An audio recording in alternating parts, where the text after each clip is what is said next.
No black cats, just straight facts. Triple P certified. Listen, we can talk about odds all day. It doesn't matter what the odds are. It matters what's gonna happen.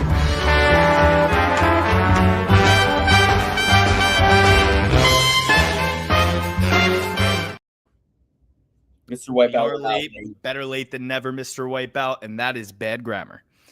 You know, I was gonna say I would never be the type of guy to call you out and say it's you are.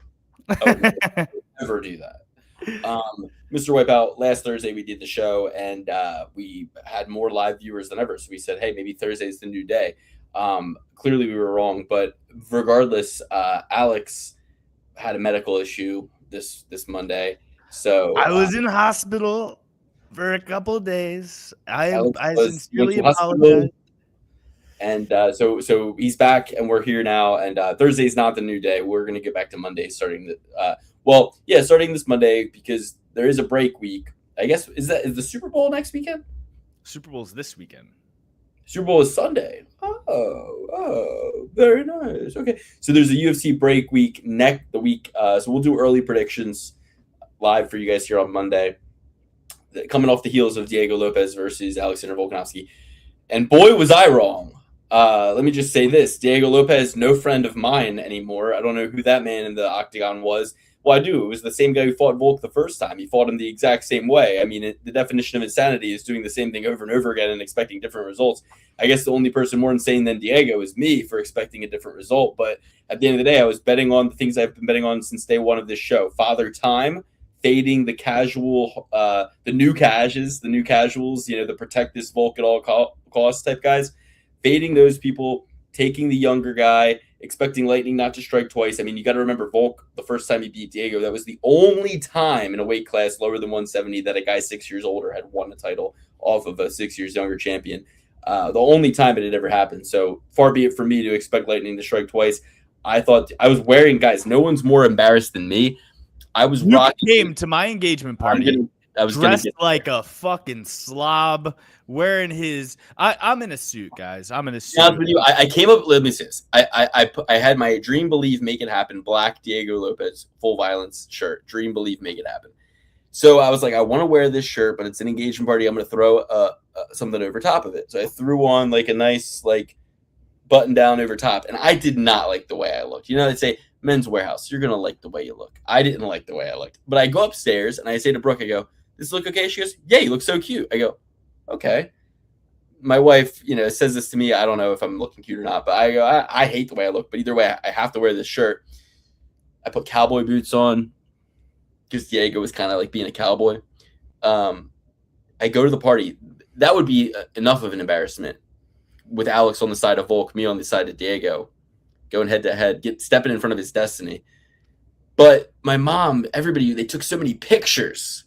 So forever, that scarlet letter of that Dream, Believe, and Make It Happen shirt, forever that memory is ingrained on all these pictures. Every time I see them, when Alex is dead and I'm at his funeral, because I will outlive him even though he's 4 years younger than me. When Alex is dead in the ground and I'm at his funeral, I'm so sure that some of these pictures from his engagement party to his soon-to-be wife will be hung up on a poster board at the entrance of this funeral, and I'll have that shirt that says Dream, Believe, Make It Happen, and all I'll be able to say is that motherfucker Diego Lopez, he broke both feet that night, but his feet are a long way from his coward's heart. He fought like a coward. He was not like Ilia Topuria. He didn't want to wade in there and take two to give one. He was afraid of Volk. He was afraid of his power. He couldn't catch him. Diego Lopez, you're a scrub. You're a bum.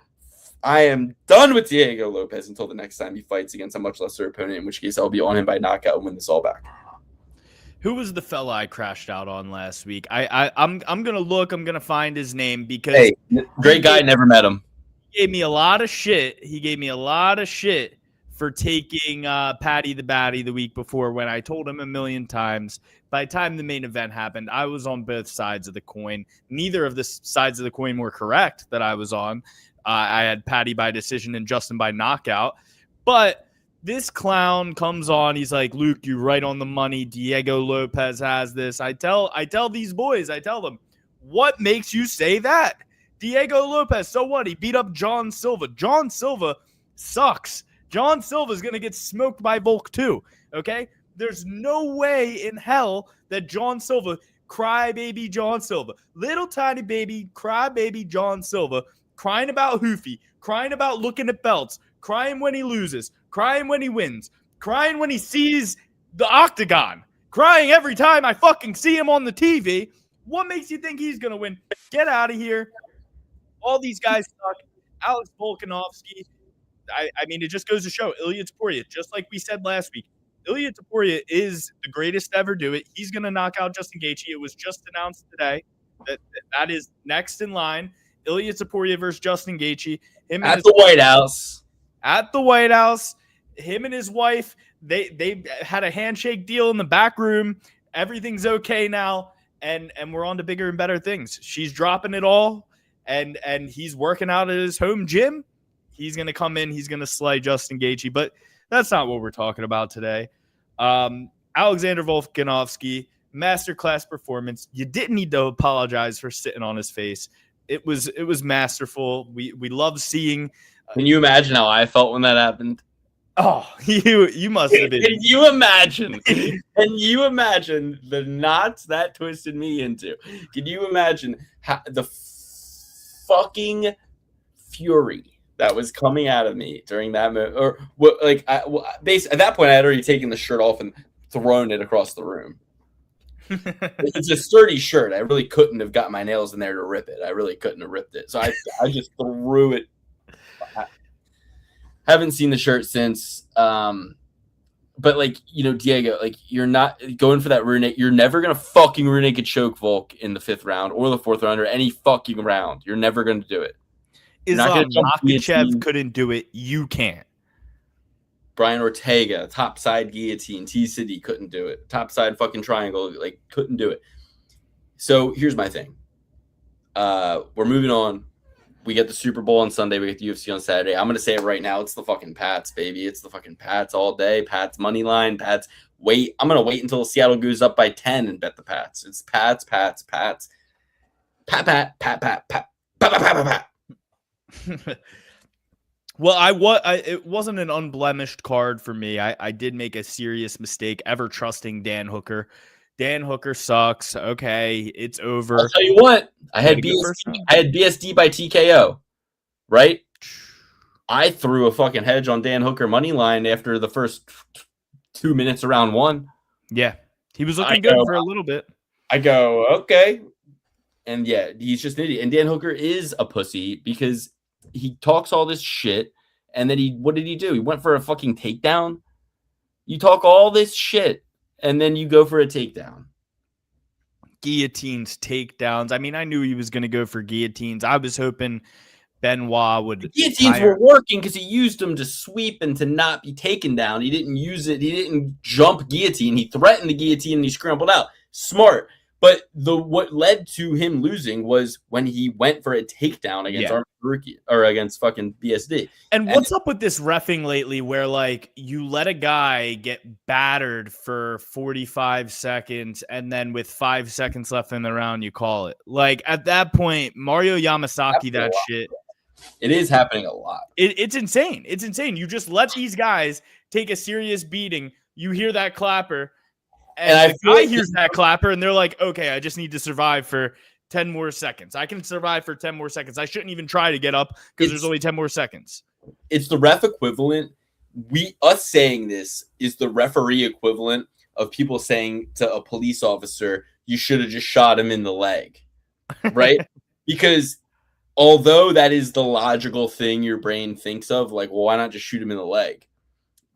Then there's, like, professional, like, procedure that gets in the way of that thinking, which is like, because, idiot, shooting somebody in the leg means that I somehow had control over the moment to determine that I could maim them and still myself be safe. The only time I'm supposed to shoot them. Guess what? There's serious fucking arteries in your leg. And if you get shot in the leg, it's actually a lot more dangerous than getting shot in the chest or the stomach.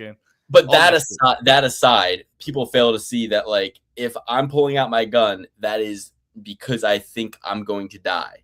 I have a taser, I have mace, I have my handcuffs, my whatever. I can do these other things before that are non-lethal. But if I pull out my gun, it's because something happened that has led me to assume I'm going to die. The ref would say, "Oh, you idiot. I am not there to keep track of the time. I'm there to make sure that these fighters are kept safe. And it doesn't matter if there's 1 second left. If he's not defending himself, the fights." And that is really disingenuous because you could have stopped it 10 fucking times before that. You could have stopped it 10 fucking times before that. Right. Dan Hooker's getting the shit kicked out of him. And I'm like, oh, this isn't stopping. And I hear the clapper. I'm like, oh, he could survive this round. Yeah. And it's like, okay, so for the 15 seconds he was taking the shots, that was fine. But now that there's 2 seconds left and the hay's in the barn and all he has to do to ensure his safety is not get knocked out in these 2 seconds, you're determining that he now doesn't get the time to recover and return back to the fight.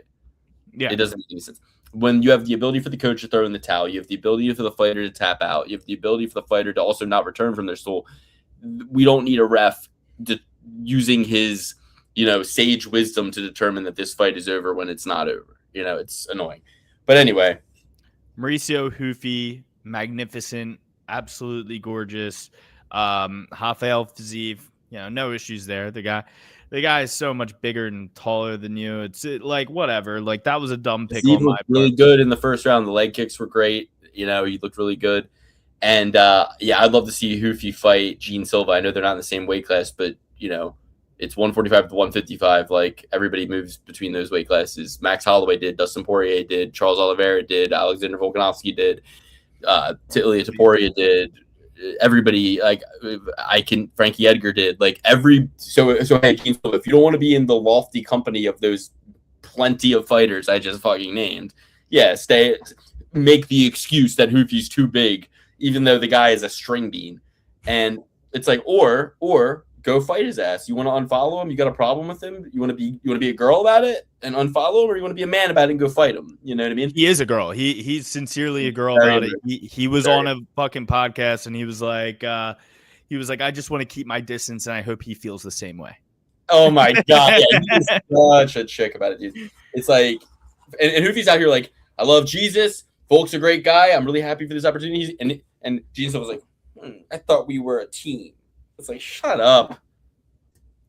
Yeah, absolutely. Quinlan, Sal Kid left more serious teams, right? Like you got Aljamain Sterling leaves Sarah Longo and goes across the country to Eric Nixick. You got how many guys have cycled in and out of and most great coaches are just it's cool, there's intermingling. Ray Longo's like, turn into him. Yeah. But Quinlan Sal killed. I mean, that's what you do when you're a minus 1,000 favorite. You absolutely. I mean, first couple minutes, I was like, Jamie Malarkey, crafty vet. But then, minute 2 starts of the fight, and you're like, this is cooked. Not that I had Jamie Malarkey, but I did say he was a crafty vet before the fight. Tied to Ivasa, Teixeira. I mean, what are we doing here, B? I was watching the Shab show. He's like, when I watch fighters like this, I want to get back fucking in the cage. This is insane. Shab would fuck both those guys up bad. Absolutely. I mean, he wouldn't pass the drug test, but he would fuck both of those guys up. Don't put him in a room and make him fuck his way out. Billy Elkanah.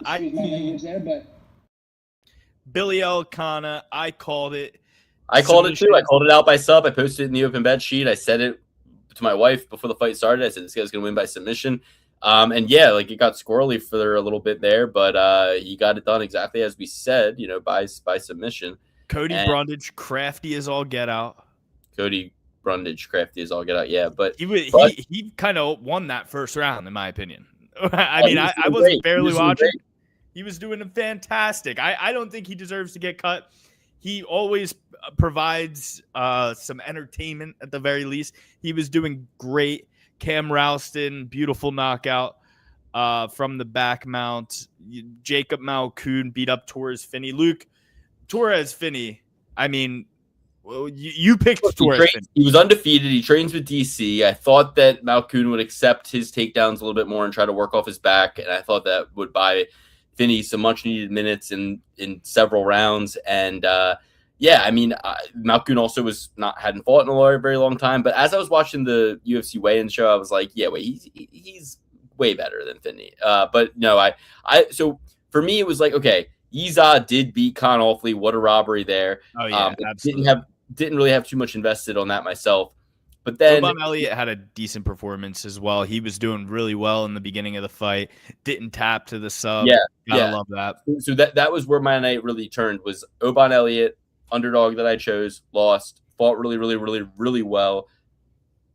Torres Finney, underdog that I chose, lost. But honestly, everything he was on, lost with Elliott already. Then I took Rouston, I took Billy Alcana by sub, I took Quinlan Soukhild, I took Teixeira. In some, I had Teixeira by finish. That was kind of disappointing, obviously. And then, I had Fiziev, so that blew up. I had BSD, but I had BSD by knockout at plus 400. That I just knew that he would get Dan Hooker on the ground and he would just beat the shit out of him like that. He did go for the sub a few times, but I knew that I just figured that the ref, if Hooker's on his back, in order to set up the sub, I knew BSD would have to start pounding on him. And I knew that once he realized how porous his ground defense was, he'd be able to land a lot more shots and he would go, I'm just going to keep punching until the ref pulls me off. And that's exactly what happened. But then everything was on Lopez money line. And then I had Lopez by knockout. And then I had Lopez by knockout rounds 1 and 2. And I just thought he was going to go in there and fight, like he fought against, like he fought against Gene Silva, like he had fought in other times in his career, like even fights like Brian Ortega. When he fought Brian Ortega, he won by decision, but he beat the shit out of Brian Ortega in that first round and almost finished him. So I was like, Lopez needs to fight differently than he did the first time. He fought exactly the same as he did the first time, and that's what cost me my night. So Brian Ortega sucks. He's not even a fighter. He pulled out of his upcoming bout. I forget who was that against. Well, he pulled out against Lopez, and they brought Ige in, and then they rescheduled him with Lopez, and then he had a fight against... he had a bout that was coming up in the next couple months. It might have been Aljamain Sterling, or did they already? No, they already fought. I forget who it was, but he pulled out again. The guy can't make weight, can't make anything but the fucking Golden Globes. Apparently, Hanato Moicano. Seventh. Absolutely despicable. Brian Ortega doesn't get enough shit for like how bad of a fighter he is, how unbearable he is, how annoying he is. And he does have like a little Diego Sanchez in him now that he's like getting older and taking a lot of damage, but he's still just an unbearable douche from LA, who chose the cage instead of the streets. But I can't stand him anymore. Used to like Brian Ortega a lot back in the day when he was making weight, having exciting fights, doing very well. But at this point in his career, just retire, dude. You don't fight. You've probably fought twice in the last 4 years. And when you do fight, you just get the shit kicked out of you and you look terrible. So get out of here. I'm done with you. Throw it away. And that's kind of all my takes on the MMA news and this card in general. I hear you. All right, let's get into this week's card. 2 days from now, tomorrow's weigh-ins day, guys. And we got Priscilla Cachoeira taking on Claudia Segula. This is UFC Vegas 113, UFC Fight Night, Bautista versus Oliveira. 13-fight lineup here. It's going to be starting 5 p.m. Eastern Standard Time. And I have been enjoying that the cards have been getting over a little earlier. Yeah, absolutely. I didn't enjoy it this past weekend as much just because I was a little tied up at the time. I wish it would have started even earlier or a little later at the normal time because, I probably left sometime around nobody cares. Move on. 2 fights before the Hooker fight, and then I got home, caught the end of that. Okay, nobody cares. All right, guys, let's do it. UFC Vegas 113, Priscilla Cachoeira, Claudia Segula, first fight of the night. You remember Claudia Segula? She made her debut, I believe. Yeah. No, she's 1-1 in the UFC. She lost to Melissa Mullins Messy Mullins, and she beat Arina Alexieva. Now she's taking on Zombie Girl Priscilla Cachoeira. I mean, look, it's not like Segulia wins by submission, right? She wins by decision. Priscilla Cachoeira is always ready to lay a beat down, always willing to catch one, lay one. Her losses are by submission, sometimes by decision. But at the end of the day, I don't think that this is not like the best. Okay. On one hand, you got is the UFC setting 7-2 Cutie Pie Claudia up to beat Priscilla because they know everything about Priscilla? Maybe. But on another hand, you go, well, you got a 20-fight vet who's fought way better competition than this versus a girl with 9 fights who lost to Melissa Mullins. Priscilla can fuck her up. You know what I mean? This girl's not a submission specialist. She's Polish. Give me Priscilla Cachoeira, but not really if I don't want to bet. Wow, yeah. I mean, I wouldn't touch this fight. Yeah, I'm not betting it, but I'm saying if you need to bet this, I would take Cachoeira as an underdog. And most female fights nowadays are dog or pass. What's the line on Cachoeira inside the distance by knockout? I don't know. I would have to do a little research on that one. This is one of those fights you see how they were looking in the cage. It's Priscilla like, portada, and she's like speaking Portuguese and like looking right in the camera, and she locked in and moving around, and whereas Priscilla kind of like, you know what I mean? Like if Priscilla looks RTK, I'm gonna take a little shot on Priscilla Cachoeira by knockout. Yeah, I mean, most ladies' fights, as I was saying before I was rudely interrupted, these days for me, it's a dog or pass situation, or I'm not touching it at all. I'm going to go with Claudia. I don't know if I'm simping out here, but there's something about this lady. I really hope she wins the fight, so I'm going with Claudia. And, you know me, guys. First fight favorites seem to come through at a very nice rate. I'd have to back Segulia. Yep, Segulia. I'm going to go with Segulia. I think she's going to – I love Polish. I love Polish power. I love the Polish people. As you guys know, Luke and I, we gave some Polish boys some boxing mitts and stuff like that when they were going through their hard times. But I love Poland. My heart lays in Poland. I'm going with Claudia Segulia. Don't love it. Wouldn't touch it. And if I were to bet on it, I'd probably take Cachoeira. But since I'm not, I'm taking Segulia. I forgot all about that. How did we get them those mitts? My buddy was working over there. Right. Yeah, I forgot all about that. Yeah, dude, that was sick. I hope those boys remember that. I hope those boys are alive.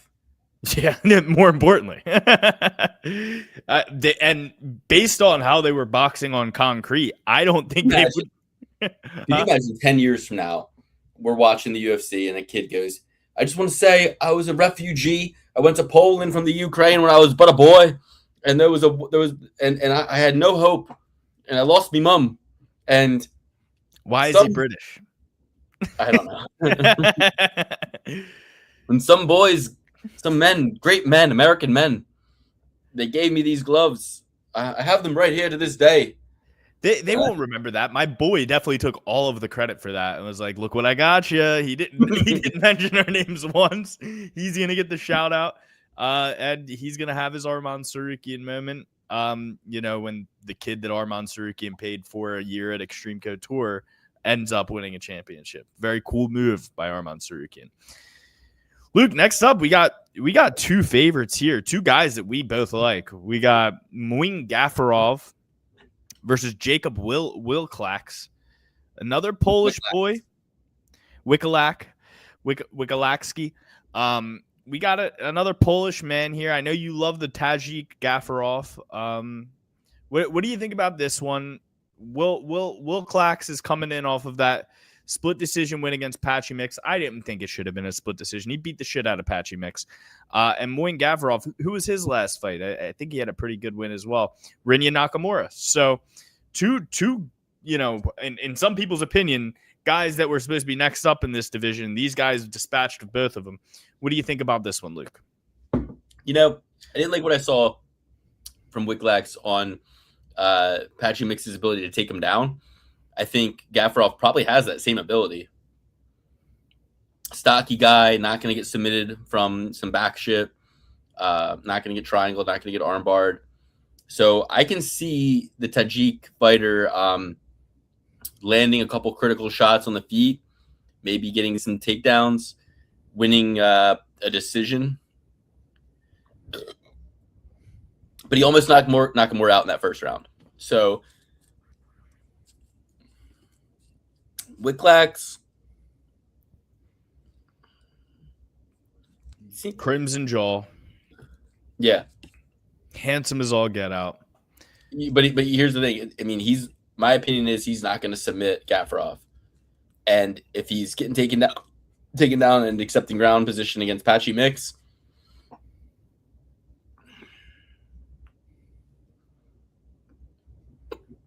fuck, I got the hiccups. I got to get rid of these. But yeah, Gafarov for me. All right. I'm going to go with Wicklax. I loved what I saw in that Patchy Mix fight. People rate Patchy Mix like he's an amazing fighter. He's no longer in the UFC. I don't know if any of you guys know this. I think he went to Ryzen. Have fun with that commute, buddy. Give me Wicklax. I think that he's got a very good jaw, a very good jaw line. He can hit hard. It's surprising to me that he doesn't have a single knockout in his entire career. He's got 10 wins by submission. I think he could get Muin Gafarov in a submission. I haven't necessarily loved what I've seen from the Tajik. He himself got guillotined by Asaid Nurmagomedov, got beat up by John Castaneda. I gotta go with Jacob Wicklax here. Massa, I think he's gonna get this one done. And I loved his performance against Patchy Mix. I have no idea why that was a split decision. I thought he beat the piss out of him for all three rounds. You might be right. You may be right, and that the line's closed for a reason. But one thing about Wicklax, he doesn't give a fuck. Like he does. He takes a lot of shots, and Gafarov has a good chin too. And I just think that Gafarov, like, he's gonna square that circle. Like if Wicklax is coming in with flying knees and Gafarov's just gonna fucking come up top and put some fucking leather on chin. I think he could drop him and make him fall like a fucking marionette doll and just start pounding on him. And maybe Wicklax is still ready to fight, but the ref will stop it. You know, I could see Gafarov getting a TKO. I could also see, it's another fight that you want to see how they look in the cage, right? You want to see how they stack up because, again, if Wicklax is stalked around the cage like a panther and just comes out there and just uses his size and his physicality and just like creates chaotic situation and scrambles and ends up on top, he could pull something out his ass. But I almost think that if Wicklax can get him on the ground and like go for like I almost see like a top side triangle and him just going elbows, and Gafarov not being in a chokeable position, but being in a controllable position based on his kind of compactness and Wicklax long legs and stuff. I could see Wicklax grabbing double grapevines and just back mounting him and pound it and getting his first ever TKO win. So to me, the sneaky value play is either guy by knockout, and then especially Wicklax by knockout will probably be like plus 1,600. And people forget, man, that knockouts happen on the ground too. Who would have thought BSC? Hey, it goes on the record. BSC knocked out Dan Hooker. Yeah, you know what I mean. Like that. Like people think on the feet, but it's like you forget the ground and pound. And it's hard to sneak those chokes in with these gloves, and it's hard when you have a time limit on the chokes. It's a lot easier to make the ref scared over 23 seconds of ground and pound, than it is to use a minute and a half setting up a fucking choke that the guy sees coming a mile away and is never, the chokes, like Chael Sonnen said, the chokes come when a guy is getting the shit beat out of him and looks for a door. It doesn't come because one guy has such sophisticated jiu-jitsu and this guy doesn't, Very rarely have you seen a choke that is the case. Next, we got Kong Wang versus Eduardo Mora, another who gives a flying fuck fight. Kong Wang, submitted by Gabby Fernandez after, coming in unblemished and being like the next big thing. Now if you like Kong Wang, you're getting her at minus 225 in a fight where she otherwise would have probably been minus 1,400. Eduardo Mora got split decision against Denise Gomez.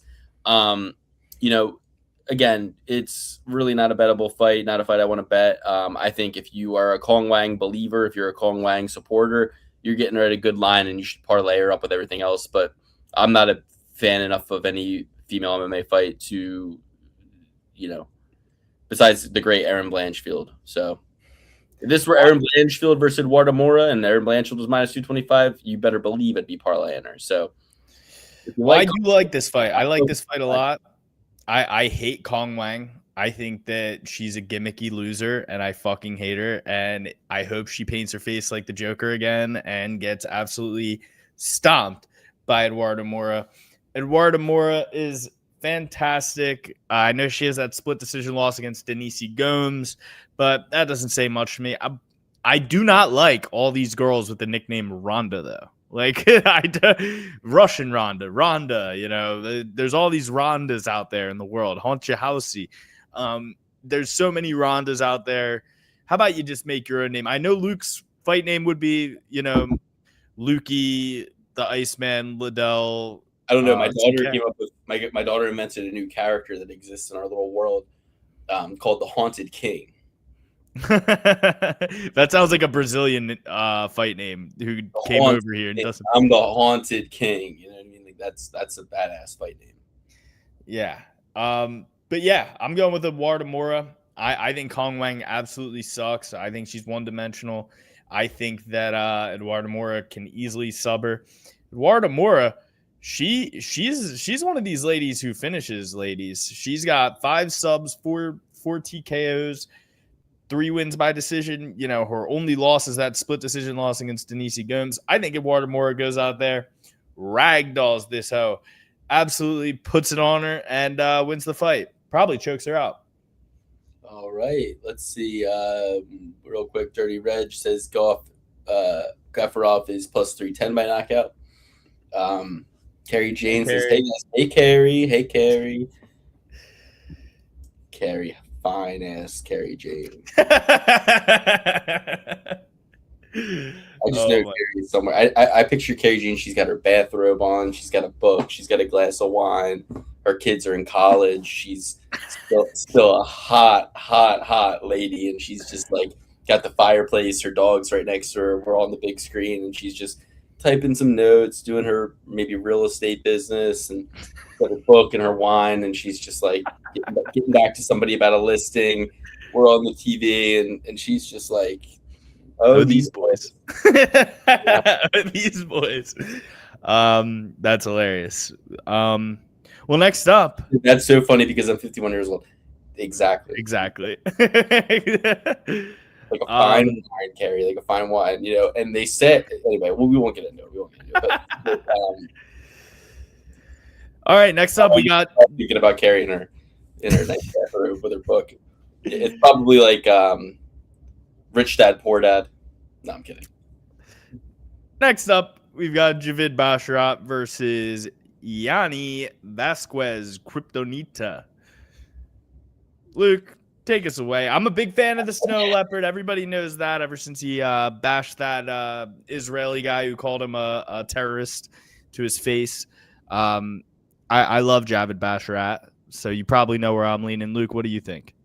Yeah, I think the bad one's going to win. The good one's going to lose. Spoiler alert for later, but we're going to go with Javid Basharat. I think this is a late notice replacement, no? I think he was supposed to fight. I said Nurmagomedov. Yeah, so for that reason, I think that it's going to force him into kind of a default safe game plan. I think that he's fighting, he's fighting a guy who it looks like, I mean, he's wearing boxing gloves in his Tabology picture. But his win, his championship win in the LFA or the UNF was he choked him to sleep with an anaconda choke. He's got a rear naked choke back in 2019. But yeah, not is he going to submit Javid Basharat? I don't know. Honestly, Just for Laughs has a fight league. JFL Fight Night Volume 6. What the heck is this? I'm kind of, look, no bet for me here. But let's see a line. Let's see what the line is. Let's do some research on Gianni Vasquez and come back with a hard pass, really. But I do think that Javid Basharat will kind of default to a very safe game plan here, and just win, baby. Just win, baby, win. So Javid Basharat will be my formal pick. Yeah, I'm going with Javid Basharat as well. Probably not going to be able to bet on that just simply based on the fact that this guy's coming in at short. Bring it back. Don't be stepping in front of me and Alex's destiny here, okay? We're working on something. Not my destiny. Not my destiny. You're the one with all your fantasies over there. Listen, I just appreciate the viewership, Carrie. You're always here. I appreciate you, and I don't need to imagine you in any bathrobes or anything of that nature. But yeah, as Luke said, this is going to be a tough one to lay your money down on, because Javid Basharat's probably going to come in at like minus 500 just based on the fact that Gianni's a debutante, 31 years old, hasn't really fought a lot. His last weigh-in was at 125. He's going to be up at 135 against Basharat. Basharat's going to outsize it by 2 inches in the height, and who knows in the reach. We have no idea. It's a mystery, this guy Gianni's arm reach. So give me Javid Basharat, but as mentioned, probably going to be an unbettable situation based on the circumstance. All right, next we got 2 decision machines. Ketlin Souza versus Bruna Brazil, the special one. Minus 140 favorite. Ketlin Souza coming off back-to-back losses. Split decision loss to Angela Hill. Split decision loss to Piera Rodriguez. I'm going to take Bruna Brazil. Don't love this fight. But yeah, I mean, I'll take Bruna Brazil. Yeah, I mean, Bruna Brazil, the black eye of the fight nurse, besides the whole Hoofy drama that's been going on. The special one, she looks pretty special. She's definitely a special looker. I'm gonna go with Bruna Brazil. Nah. I mean, like, you see a girl with the neck tattoo, right? And you see Bruna Brazil, and you think, how in the world is Bruna Brazil going to beat this woman with a neck tattoo? But Ketlin Souza is terrible. She's not good at all. You know, losing split decisions to Angela Hill, losing split decisions to Piera Rodriguez, losing to Karine Silva. I mean, that's not that bad of a loss. I guess Angela Hill isn't that bad of a loss either. Piera Rodriguez, not the best loss. You know what? I'm talking myself into Ketlin Souza here, because if you really look at fucking Bruna Brazil's record, she's 3-3. She's lost to Denise Gomes. That's a decent loss. Lost to Luca Bomi. That's a pretty decent loss. But Kong Wang, unacceptable. And she's only beaten Shauna Mama B. Bannon and Molly McCann and Ming Shi. I mean, I don't know much about Ming Shi. Is that the woman who knocked that girl out like crazy, crazy bad? Head kick. Oh, that is her. So maybe she's turned a leaf. Yeah. I mean, yeah, give me Bruna Brazil, I guess. I mean, you really can't call heads or tails. Like, both of these ladies are equally bad. So you kind of want to go with the one with the neck tattoo just because she looks like she's more of a fighter. She cares more about fighting. But if Bruna Brazil comes in there with those fighting nurse glasses, that's some serious aura points in her direction as well. So give me Bruna Brazil. Wouldn't touch this fight with a 10-foot pole.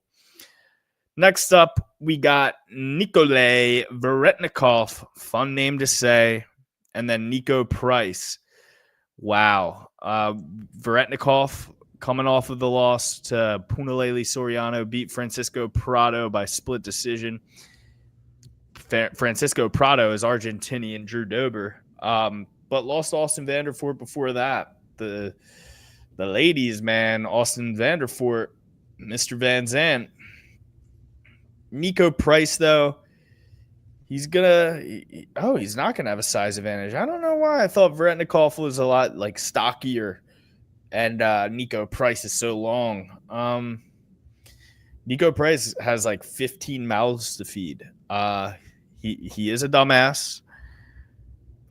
But I mean, like, this is an untouchable fight as well. Like, I'm going with Veretnikov here.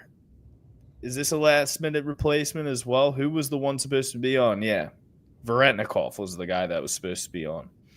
But he came in somewhat short notice as well. He was supposed to fight Jose Henrique, who lost Eric Nolan. He came in to fight Souza. Then Souza withdrew after he got Veretnikov.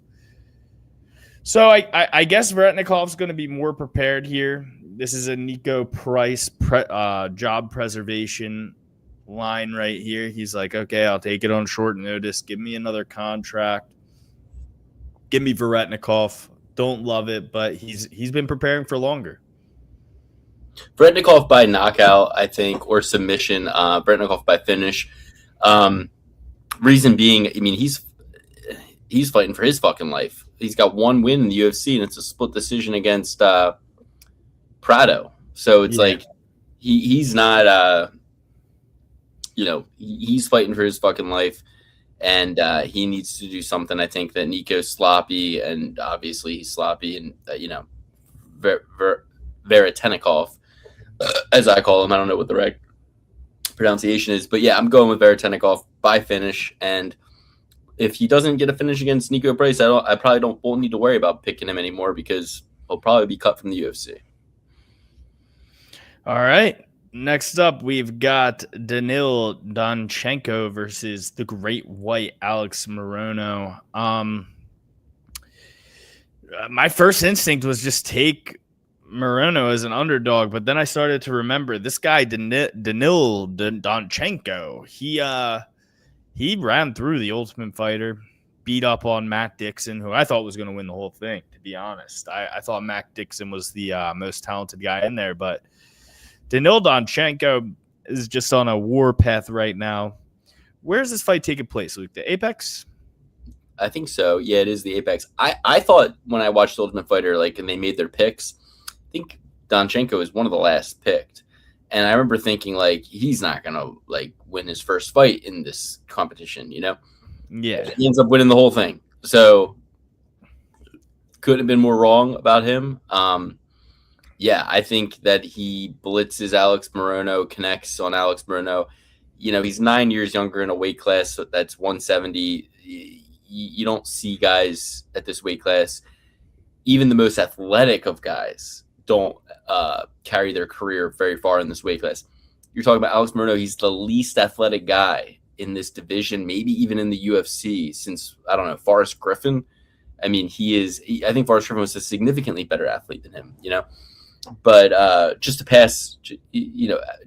Forrest Griffin was a cop at one point. Forrest Griffin played basketball for his high school team. That makes him way more athletic than Alex Morono. Alex Morono, shame on him for his irresponsible striking style. His goal here is going to be to get the fight to the ground. He's not going to be able to get the fight to the ground. He's going to eat elbows, knees, and punches to the chest, neck, and face until he's not there anymore. So Danchenko by finish. Okay. Next now, up. what's funny about this is fading Alex Morono here because of his age and name value. Well, he's a huge underdog here, but you'll remember when Alex Morono fought Donald Cowboy Cerrone, he was the underdog, even though he was much younger, even though, Cerrone was on his way out. But nobody knew who Alex Morono was then. Now you're getting him at plus 400.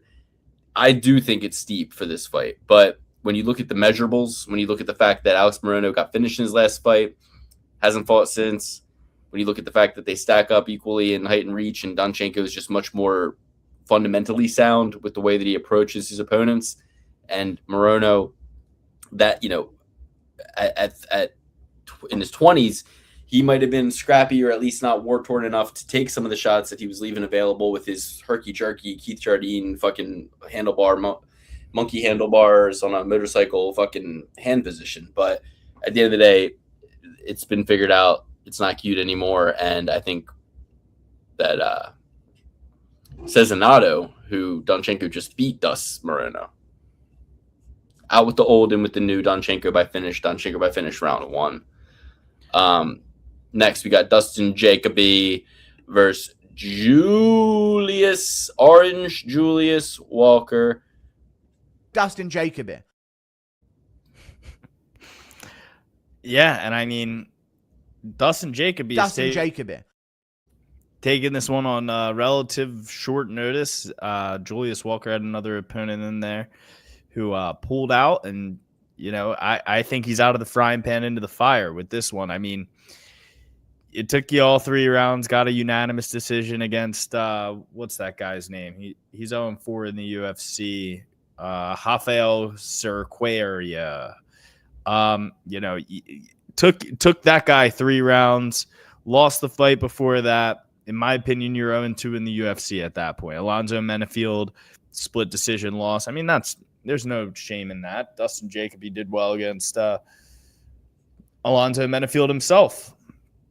I think DJ, the Hanyak, is going to be too crafty, stay on the outside, really crisp striking. He's going to make Julius Walker look like a fool out there and destroy him. I mean, I think that he has a worse matchup now than he originally had in the first place. Give me Dustin Jacoby. Dustin Jacoby. Dustin Jacoby. It's so funny. When I say Jacoby, it sounds wrong at this point. Dustin Jacoby. Dustin Jacoby. Sorry, Dustin Jacoby. I know for a fact he was just in Australia, Alex. Does that change your mind at all? He was in the corner of one Cody Brundage in Australia. Long flight, time change, helping another guy get prepared, not being able to prepare much yourself. All of a sudden, you find yourself back on U.S. soil. Long-ass time change from Vegas to, Vegas to Sydney. Yeah, but did he adjust to the time change? Because the fight happened at normal fight time. Sydney is generally 19 hours ahead of Las Vegas. But the fight happened at normal fight hours, and this fight is starting at the same time. So why even get adjusted to the Australian time? Especially if you have a. It doesn't matter if you're. It doesn't matter if you're adjusted. It matters that like your body, your circadian rhythm, like was interrupted, and like you got on a. First of all, getting on the plane itself, the radiation from the plane, the time on the plane, the stiffness. Big ass boy like Justin Jacoby sitting in that seat for how many hours on the plane, there and back. Then he's in the hotel bed. Then he's walking around. He's doing sightseeing shit. He's kissing lizards, Holding then wallabies. Yeah. Then his boy loses. What do you think they did? They went out and got drunk. He's old, and he was drinking for sure last weekend. For sure was drinking last weekend. Prove me wrong. Change my mind. I don't know. No, I'm saying, like, please, like, I want Dustin Jacoby to come out in an interview and say, by the way, me and Cody did not party after his fight. They let us out at 3 p.m. in beautiful Sydney, Australia with a pocket full of cash, and we didn't go drink immediately because we are not just cool dudes. Like, we didn't do what literally anybody in that situation would fucking do. They seem like guys who would do that. They definitely fucking like cool. guys that would do that. They definitely seem like guys that would do that. I don't know. I mean, I could definitely see Brundage being like, well, I listened to Joe Rogan and I love Jesus, so I didn't drink. It's like, all right, shut up. But Dustin Hanyak Jacoby, he got some fucking beers in him after he fucking watched. Don't listen to Joe Rogan. He was in the Epstein files. Don't even get me started on these files, okay? Listen, I'm going with Julius Walker. It makes no sense. Doesn't matter. Doesn't count. I'm going Julius Walker. All right. Next up, we got a barn burner. Ooh, I like this one. Ferocious Fred Basharat, minus 235 favorite, coming in off his win over Chris Gutierrez by decision. Before that, Victor Hugo by decision. Before that, Taylor Lopez by decision. Before that, Clidson Rodriguez 2 years and 5 months ago by submission. Before that, Damon Blackshear by decision. Last 5 fights, 4-1 to the decision, and he's taking on John Masamuto, who has only lost to one Rob Font by decision 11 months, 1 week ago. Split one, too. Feels so much longer ago than that fight.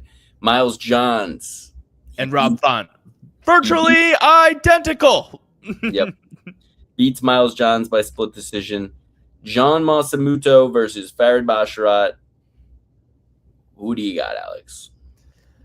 I don't know. I mean, if you look at the caliber of opponent both of these guys have fought, it's pretty even. I mean, like, both of those line up of guys.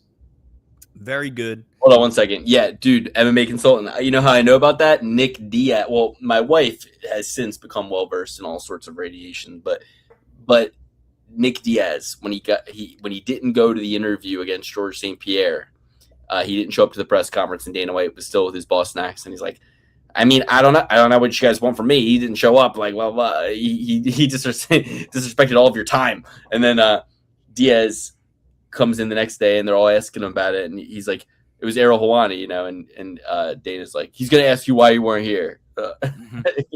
Remember that? Yeah. Well, that's all in that same interview. Nick's getting interviewed at one point during that fight week. He goes, you know, I get off the plane, I got to go work out, I got to get a sweat going, I got to get that toxic water from the plane off me. And so, the toxic water that George St. Pierre gave him. Right. Yeah. They poisoned him. Yeah. But I mean, Nick was talking about the toxic plane water for a long time. And so I knew about toxic plane water. Moreno hate watch. Gotta hit like crack. Oh, yeah. I just hope you're going to hit like crack. I just hope the refs let it go until we see my hold. And listen, like Alex Morono, like, has never done me dirty. I've never been on like the wrong side of betting him. I don't hate him. But my thing is he's teaching kids about fighting, and he's going out there and he's not keeping himself safe. And the Gracies, they started this whole thing. It was self-defense. Okay, you're going out there like this, but then that's fine. Hey, you want to be an experiment scientist? Go ahead, try your little experiment out. But then you're gonna go. What are you teaching the kids? Like, you're an example. Like, you're out there, but the kids are gonna do that. What they're gonna watch. You're supposed to put your philosophy out there on display in the cauldron of competition, and you're supposed to say, "This is what I believe. This is what I train. This is what I teach. I'm putting it on." That's the whole point of the UFC. Test. You know, it's obviously become less style, like or fighting style versus fighting style, but it's still personal style versus personal style.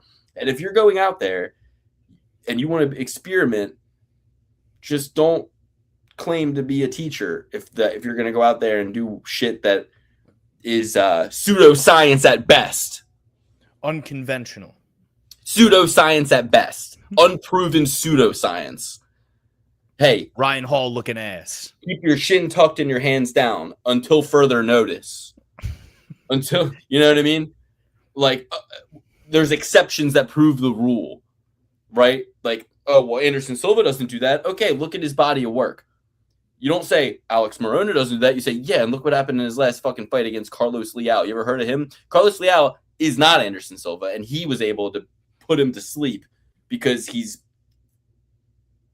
defensively irresponsible. I mean, this is not. I'm not saying anything derogatory. This is cold water on Alex Morono's face. Cold water. And it's like, yeah, you got away with it when you were younger and maybe could move a little bit better, or at least just take hits a little bit better. But it doesn't work now. And Elio Gracie was doing his shit till he was 155 years old. He was as old as fucking Noah on his ark by the time he died, and he was still tapping out fucking 14-year-old kids, all right? Because he had a philosophy that it didn't matter if he had strength. It didn't matter if he had a philosophy, right? My former Brazilian Jiu-Jitsu coach actually trained with Helio Gracie before, and he could escape anybody's guard. He could get up from guard. Nobody could handle his guard. While he was an old-ass man. He was in his 80s, 90s, something like that. So he was old as all get out, choking people out from the guard, just escaping mount. Like he was doing all types of stuff as an old ass man. Yeah. And he's not like, you know, there's this one move that I've been meaning to try, which doesn't work at all. But like, let's just, you know, how many hours we watch Morono weasel around the octagon like a goofball. When I read it, it made me laugh out loud. He deserves it. Come on, man. Yeah, MMA consultant. I love it. I love it. MMA consultant. Yeah, just some of I put Morono in the same boat as Ryan Hall, right? It's just like exactly. He has Ryan Hall look. Okay. Let's see how long this gambit works. Because at the end of the fucking day, what you're doing is nothing you shouldn't tell somebody to go out and do that. All right, so what you're going to want to do, you get in a bar fight. All right, here's what you're going to do. You're going to throw wild ass kicks at them until you have an opportunity to just lay on your back in the cold street in the gutter. So you're rolling, avoid the heroin needle, avoid the fucking piss and the vomit. You're rolling around and you're going to want to grab a leg, okay?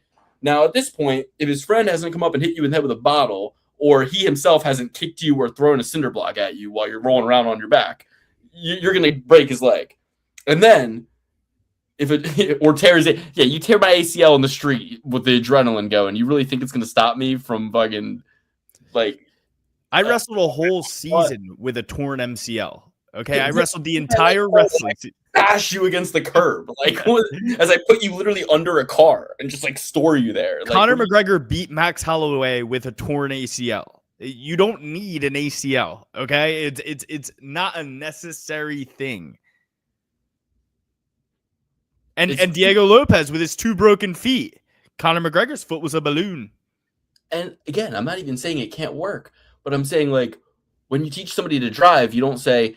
And yeah, sometimes you can just turn your headlights off and run 4-way stops because at the end of the day, if it's at night, you'll be able to see the other. You don't just tell them little like things that like might work 20 times out of 29 times. Like it's like, yeah, it's like, all right, like in theory, I'm not saying you're crazy. Like if it's a 4-way stop and it's nighttime and you shut your headlights off and you don't see any other headlights coming, in theory, you just blow through it because you know what I mean. You know that no other cars are coming. For sure, but do you? I don't. Like, it's one example I can think of, but at the end of the day, if you teach people that, then if somebody else is doing the same exact thing as you, neither of you can see each other. Look, it's like, yeah, that might be true that you could break my leg in the gutter, but do you really want to like make that the rule of thumb? Like, let's just not talk about that, like, because the more people going out there rolling around in the gutter in the streets in a bar fight trying to break each other's legs, the more people are going to get wung around against the side of a car like a fucking like they're smashing ice blocks, like, and just it's crazy. It's like, okay, yeah, in theory, like, what are you, Bruce Lee? Yeah. Morono looks like the kid who sat alone at lunch. I mean, I've always said he looks like Bobby Hill from King of the Hill. Like Rabata Chain. Rabata Chan. I don't know you. That's my purse. That would be his best strategy in this fight. Just go out there and be like, I don't know you. That's my purse. Kick him in the nuts. Get that early foul. All right, we got to move on, guys. John Masamuto versus Farid Basharat. I'm going John Masamuto. John Masamuto. When I saw this line, I thought, that's fucking crazy. Farid Basharat, at the end of the day, not impressed. I would call him impotent. I would call him pillow hands. I would call him submission guy, right? I mean, impotent, pillow hands, John Masamuto, strong, young, dumb, full of perspiration, going to get in there and just going to absolutely put hands on this guy. You know what I mean? He's going to put hands on him. He's going to be the more physical guy. He's going to be landing more devastating shots. You know who I'm thinking John Masamuto is, Alex? Someone else. Someone fucking else. Because I'm like, yeah, John Mas. Who am I thinking? Who just fought Asu Mabayev?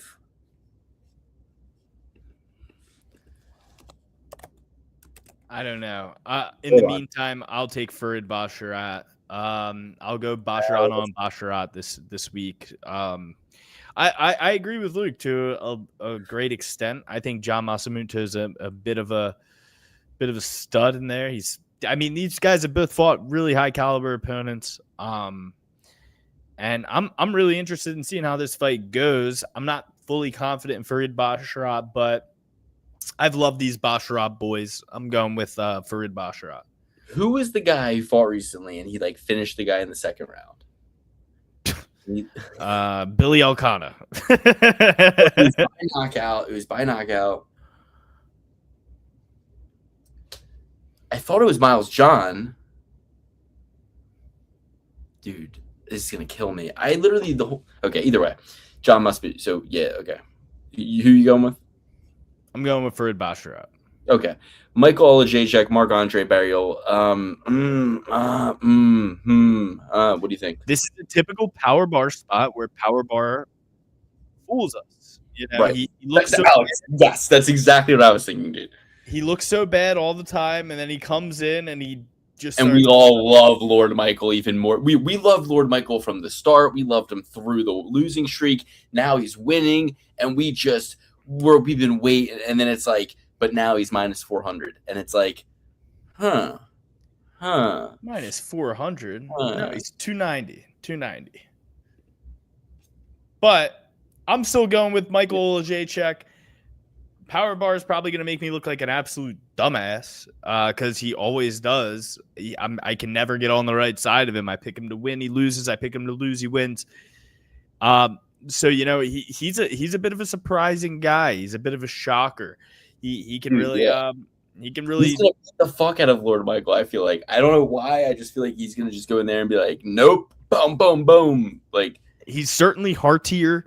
He's certainly like more of a power bar. Where Michael Olajaychuk is like a lightning rod, you know? Dude, yeah.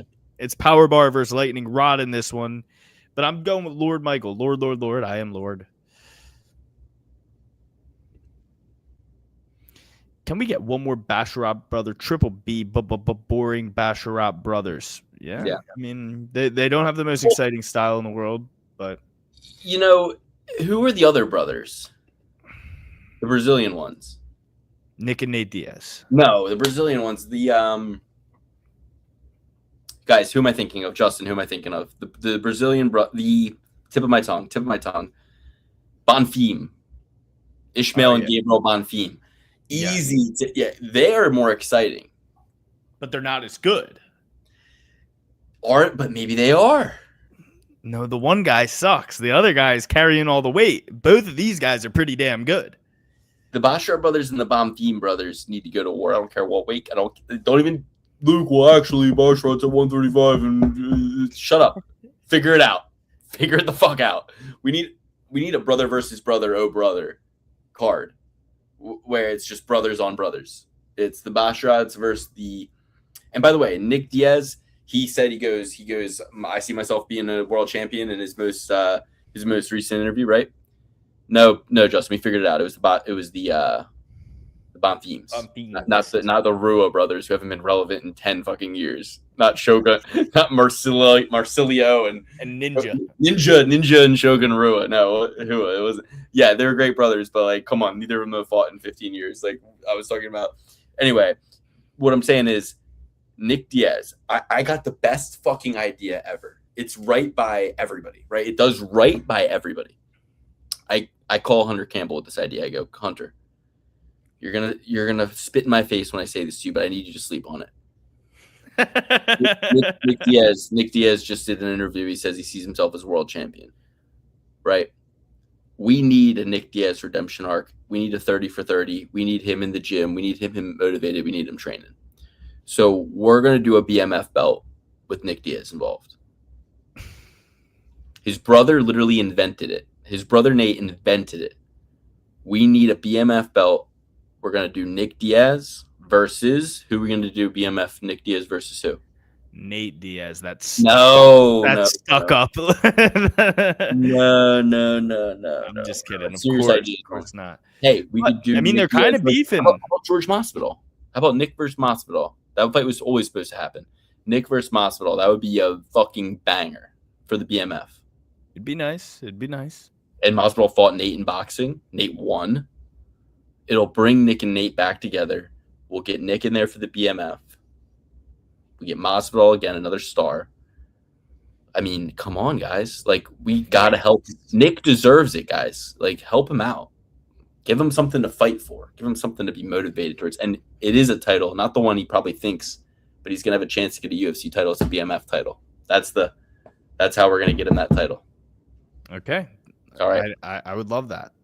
I think you just throw him right in against Hamzat. Dude, that round one against Robbie Lawler was a brilliant round. I mean, welterweight. Islam. Throw him in there against Islam Makhachev.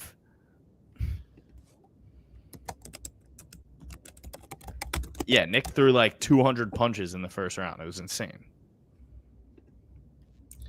Okay, let's see. Yeah, Nick Diaz. It says, oh, that's the first fight. What the fuck? I literally said, God damn it! I literally said. Okay, yeah. In their UFC 266 rematch, Lawler defeated Diaz after TKO retirement in round 3. Diaz outlanded Lawler in total significant strikes, landing 150 of 321 to Lawler's 131 of 205. Dude, they in the third round, Nick retired, like TKO, like said, no mas.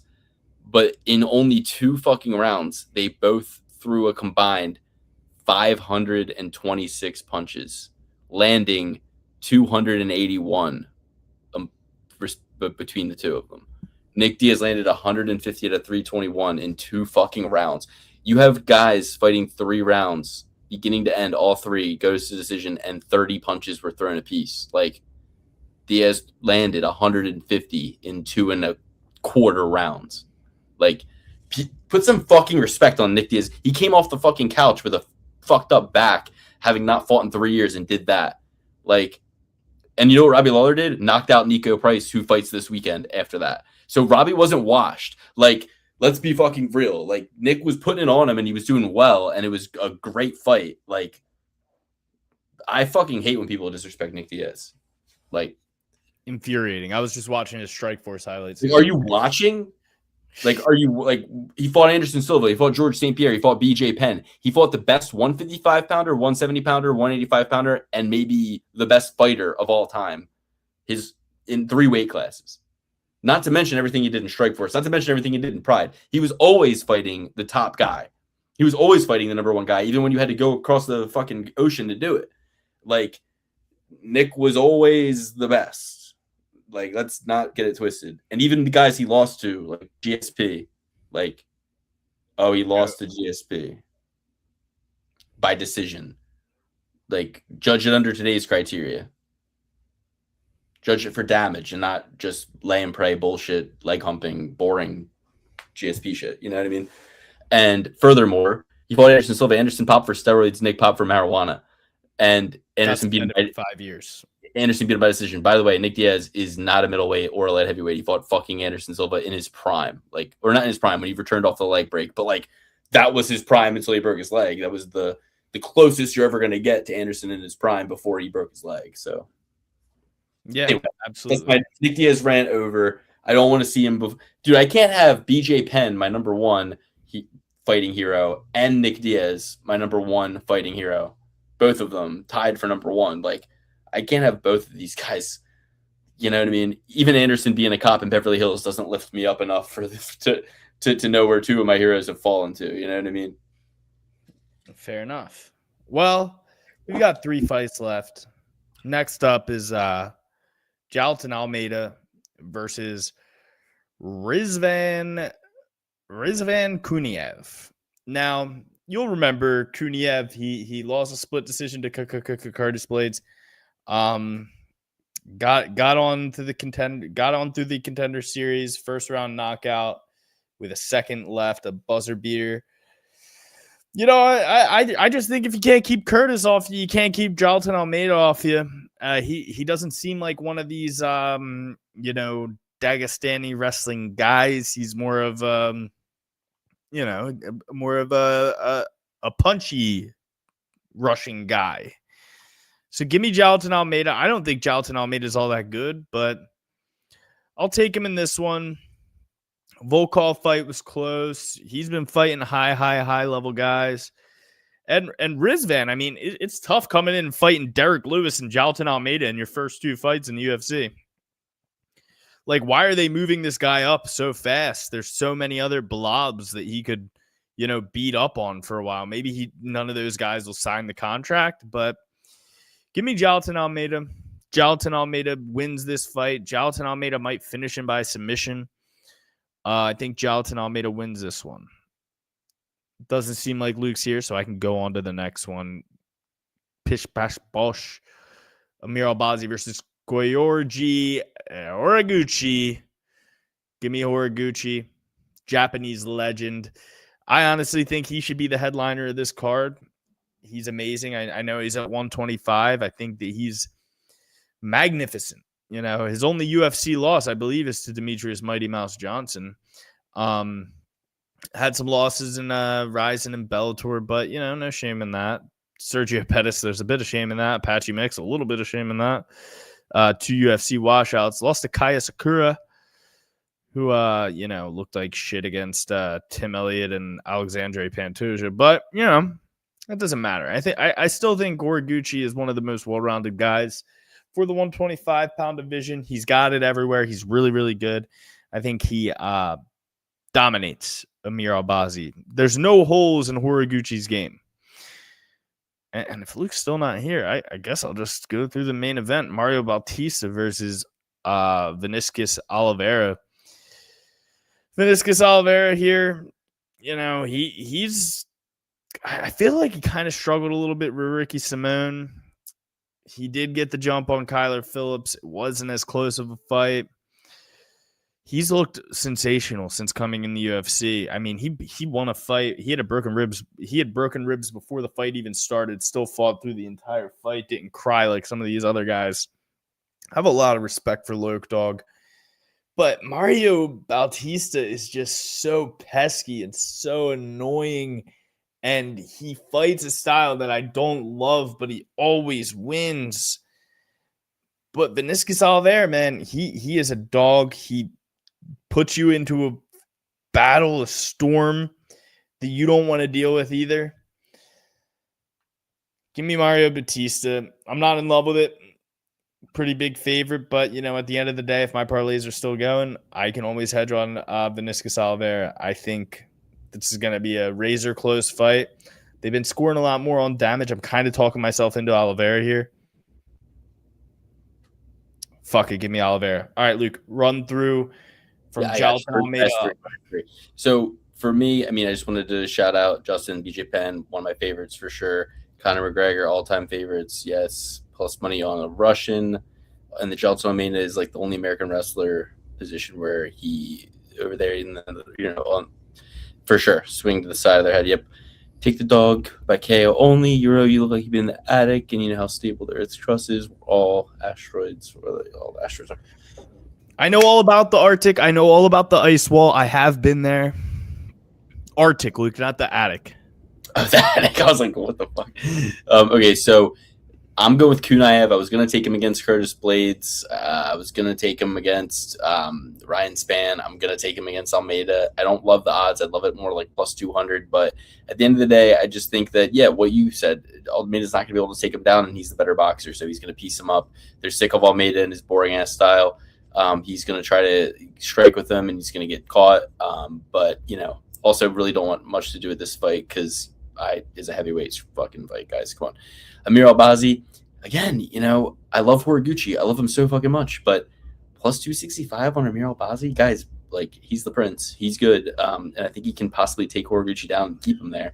So give me Amir Albazi as an underdog. And in the main event, I like Bautista. I like Bautista by finish. But that being said, no evidence to support it, and also silly and stupid of me. So I kind of like how Alex is going with the dog. I think I'll actually go with the dog too. Loke Dog, that is. Loke Dog and Loke Dog finish only. You're muted. I picked Bautista, but I can see a lot of ways that Oliveira wins this fight. I'm going with Bautista. He's just too savvy. He's got too much game. He's beat a lot of really tough guys. I think Loke Dog kind of hasn't really fought the caliber of opponent. Sure, Kyler Phillips is great. Ricky Simone is amazing. He beat Asad Nurmagomedov, but he sucks. I could see Loke Dog finding a way to win this, but I'm going with Mario Bautista and having a good hedge opportunity for the end of the night, as I usually do. I like to take the favorite at the end so I can hedge if I have some parlays cooked up. Yeah, so I mean, like, I originally was like Bautista for sure, and then I kind of was like, I don't know. I mean, the fights that he's won against better strikers, he's done so with cage control. I think those days are over. I think Bautista might not be able to. I don't know. I mean, he's good, but I'm gonna just switch it up and go with Oliveira. You're going with Bautista. I literally already have a parlay with Bautista at the top because that was my initial opinion, guys. So just make your money before the main event. Really, the main event. This isn't a fight that I'm like, yep, and then we'll end on that, and I'm confident on that. This is like a take Bautista, hedge out, don't enjoy the fight, make your money beforehand, in my opinion. But I'll go with Oliveira. So my full picks, top to bottom, I'm going with Oliveira, Albazi, Kunaev, Marc-Andre Barriault, John Masamuto, Julius Walker, Danil Donchenko, Nikolai Veretennikov, Bruno Brazil, Javid Basharat, Kong Wang, Win Gafarov, and Priscilla Cachoeira. Alex? Yeah, I'm going with Bautista, Horiguchi, Almeida, Olajeshuk, Basharat ×2, Dustin Jacoby, Danil Donchenko, Nikolai Veretennikov, Bruno Brazil, Javid Basharat, Eduardo Moura, Jacob Wilklax, and Claudius Segulia. Sorry. And I've even got a Super Bowl parlay for the folks. I'm going to go with Drake May interception, Sam Darnold interception, and Keishon Butte touchdown. Ooh, I like it. Okay, so the only double P certified picks are going to be Javid Basharat against Gianni Vasquez, Javid Basharat, Bruno Brazil, Nikolai Veretennikov, and Daniil Donchenko. We don't agree on the first three, and we don't agree on the last many. So only 4 double P certified picks for you this weekend. Last week, we came up on the right side of Teixeira, Salkild, Elkanah, Rouston. Yzabadi got robbed, and then I really don't even know how the first 3 did. I don't know. But 2 of the Aussie guys won. The one in the middle lost to Nakamura. So yeah, so Sesley we got wrong, and we got Lawrence Liu right. Yeah. Okay. And then Aaron Tall. He tried to cut the weight and with the towel and didn't work out for him. That was hilarious. Yeah. So yeah, Comes man, in completely butt naked, weighs in 3 pounds underweight. Masterclass. All right, so let's see real quick with the comments. Ugly Cage wrestling for Albazi, dirty. Yeah. So Alex, I'm like, I love Horiguchi. I hope he wins, but I'm just like, I don't know. This might, Albazi could just wrestle him for 3 rounds. Horiguchi can wrestle too. And what was your thought on Kunaev and Jalton Almeida? I missed that, but Almeida. I think that if you can't keep Curtis Blades off you, you probably can't keep Almeida off you. And I think that Jalton Almeida has a bit more in the tank than Curtis Blades. All right. Well, thanks for watching, Justin, Dirty Reg, Carrie, of course, Carrie, MMA consultant, VCR repairman, Mr. Wipeout. That dude didn't come back because he knew he would be so embarrassed after clowning me for taking Alexander Volkanovski. We all get embarrassed sometimes, guys. I love the balls on my mouth. So we all have balls in our mouth sometimes. Hey, I love you guys. I'll be locked and loaded for the whole fight card in the Discord, chatting it up with you guys. I'm home finally. I had 3 weekends on the road. Now I'm home. I'm locked in. I'll be on the Discord. Chat with me on the Discord during these fights. Let's talk about what we're seeing. Talk about what we're noticing, and keep noticing things. We love you guys. That's that. That's it, and that's all. That is that, and that is ready. That is all. We love you guys. Thanks so much for watching. Appreciate you, and we'll be back.